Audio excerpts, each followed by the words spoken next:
Assalamu alaikum warahmatullahi wabarakatuh. Mheshimiwa mgeni rasmi, waziri wa mambo ya ndani, Mheshimiwa mwakilishi wa mufti, mjumbe wa baraza la ulama na naib chief qadhi, rais wa taasisi ya Al-Hikma, lakini mkwe wangu Sheikh Walid, Sheikh wa mkoa huu wa Dar es Salaam na mudir wa Mahadi Tadhamun, wanaharusi wa leo na wajana na wajuzi. Ndoa ni vitu vitano. Ndoa ni vitu vitano. Ndoa ni moyo wako. Uliyemuoa yupoje ndani ya moyo wako? Ili ndoa yenu, mapenzi yenu yadumu, je, mke huyo yumo ndani ya moyo? Kama ambavyo mke aliyeolewa naye yupo ndani ya moyo, au yupo kwenye kinywa, au yupo wapi? Ili ndoa idumu, ni lazima ajikite ndani ya moyo huyo mwenza wako. Lakini ndoa ni mwili wako. Mwili wako unamtumikiaje uliyefunga naye ndoa? Kuanzia makutano yenu. Katika jumla ya vitu ambavyo vinaharibu ndoa ni mwili kutotumika ipasavyo kwenye ndoa. Lugha nyepesi ya Bwana Mtume Muhammad sallallahu alayhi wasallam, inna Allaha kataba al-ihsana ala kulli shay. Mwenyezi Mungu amelazimisha kupatia kila kitu. Naomba munielewe, mmeoa, mwili wako ukapatie. Kama hujanielewa, tafuta mtu mzima baada hapa akuelekeze.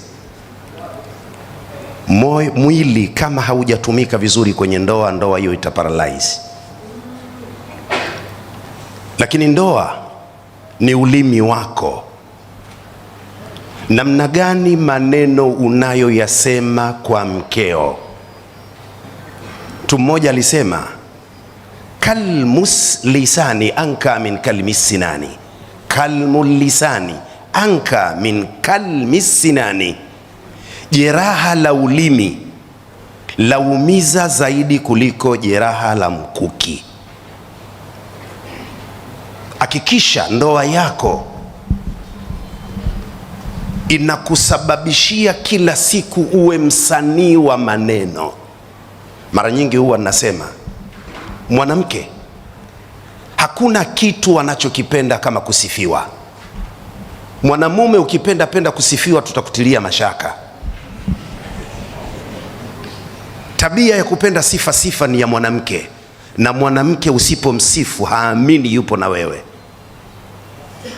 Na wala si shida kumsifia mkeo.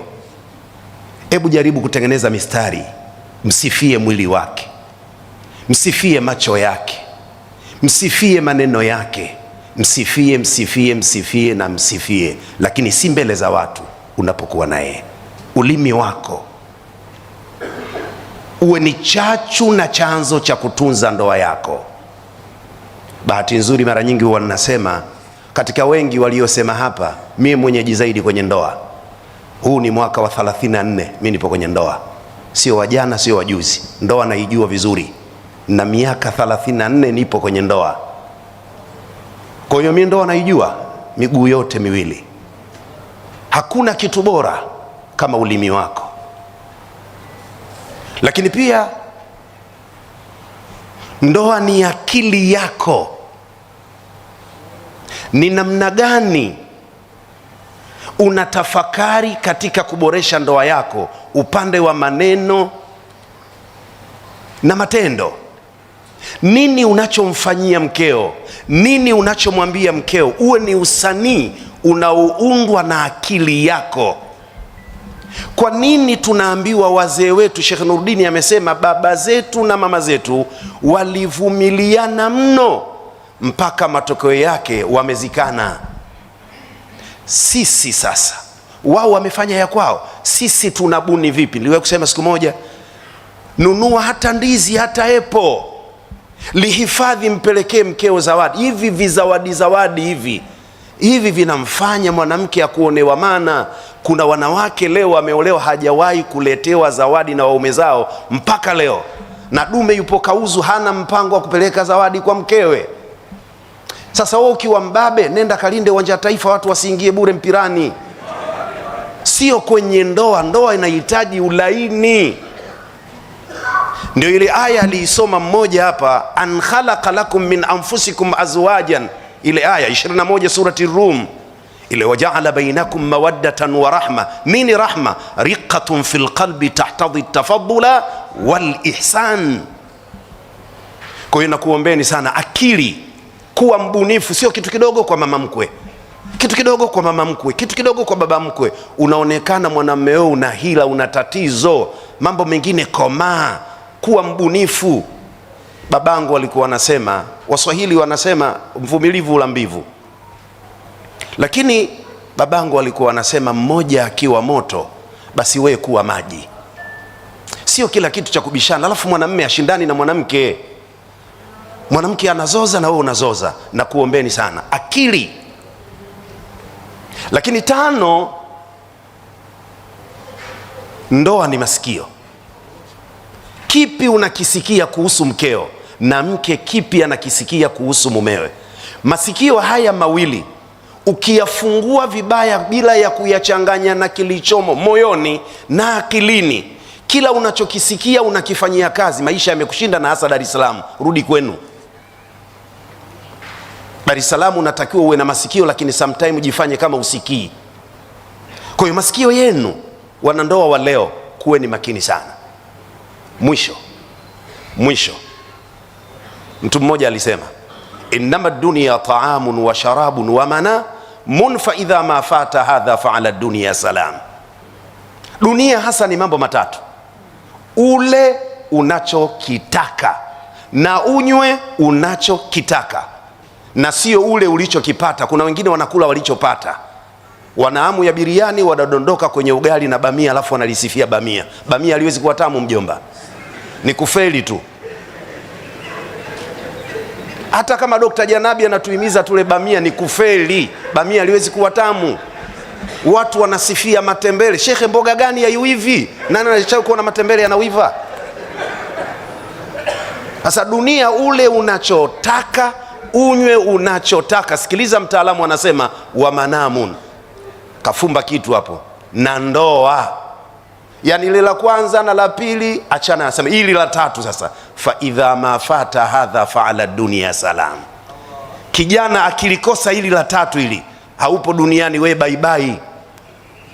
Na mawingu yanakuja mwezi wa 6 huu baridi, unaanza kutafuta Kristina Mwajuma au apendeki. Vijana mlioa hongereni, na wengine njooni. Na ili mtu tukuhesabu na akili timamu uwe na ndoa, kama hujaoa huna akili, hatuwezi kuthibitisha kuwa unazo. Mwisho kabisa niwaambie mlioa leo, ukimaliza mwezi mzima mkeo hajakuudhi wewe hujaoa, msijizime data, mnanielewa? Kama umemaliza mwezi hujaudhiwa na mkeo, hujaoa. Mwanamke moja ya shughuli zake ni kukera. Sasa nenda kaoneshe una akili timamu na kero za mwanamke namna gani. Kuna mwingine siamalizi mwezi, mwingine kila siku yana kuudhi tu, utadhani kuwa hakupendi, kumbe ule ndio mwanamke wenyewe. Unamwambia A, anasema C. Kwa hiyo nakuombeni vijana, msiichukie ndoa kwa kero za wanawake, bali kero za wanawake ndio zitakuja kuonesha upeo wa akili zenu. Mwenyezi Mungu akupeni subra na uvumilifu na ubunifu kwenye ndoa zenu. Hadha wa billahi tawfiq, wassalamu alaikum wa rahmatullahi wa barakatuh. Allahu akbar. Asante sana Sheikh Mziwanda. Maneno yamefika mahali pake, na kulingana na wakati sasa inabidi tuipeleke mbio kidogo ratiba. 0 kasorobo 0 kasorobo. Tafadhali jukwaa ni lako.